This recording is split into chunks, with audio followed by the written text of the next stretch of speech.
ভারতের দিল্লির কাছে উত্তরপ্রদেশের গাজিয়াবাদে এক আবাসন ব্যবসায়ী স্ত্রীকে গুলি করে হত্যা করেন এবং পরে আত্মহত্যা করেন। বুধবার এই ঘটনা ঘটেছে। কুলদীপ ত্যাগী নামের ওই ব্যবসায়ী একটি সুইসাইড নোট রেখে গেছেন। সেখানে তিনি লিখেছিলেন তার ক্যান্সার ধরা পড়েছে আর তিনি চান না তার চিকিৎসায় অর্থ অপচয় করা হোক, কারণ সুস্থ হওয়াটা পুরোপুরি অনিশ্চিত। ওই সুইসাইড নোটে আরও লেখা ছিল তিনি স্ত্রী অনুসু ত্যাগীকে হত্যা করেছেন কারণ তারা চিরকাল একসঙ্গে থাকার শপথ করেছিলেন। এই দম্পতি 2 ছেলে সন্তান ও কুলদীপের বাবার সঙ্গে বসবাস করতেন। পুলিশের দেওয়া তথ্য মতে কুলদীপ তার স্ত্রীকে একটি লাইসেন্স করা রিভলভার দিয়ে গুলি করে হত্যা করেন এবং তারপর তিনি নিজেকে গুলি করে আত্মহত্যা করেন।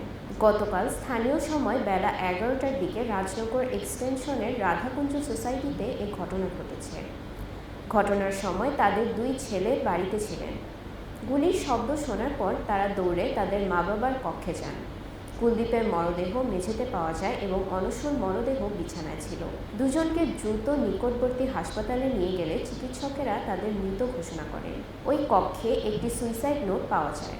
নোটে লেখা ছিল, আমি ক্যান্সারে আক্রান্ত, আমার পরিবার তা জানে না।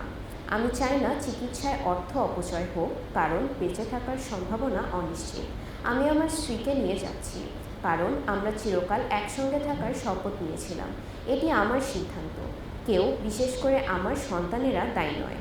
পুলিশ রিভলভারটি জব্দ করেছে এবং মরদেহ দুটি ময়নাতদন্তের জন্য পাঠিয়েছে।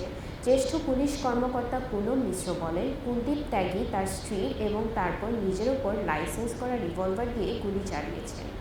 একটি সুইসাইড নোটে কুলদীপ ত্যাগী বলেছেন তিনি ক্যান্সারে আক্রান্ত এবং তার পরিবার তা জানে না।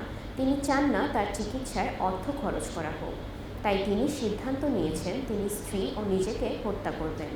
আমরা এই বিষয়টি তদন্ত করছি।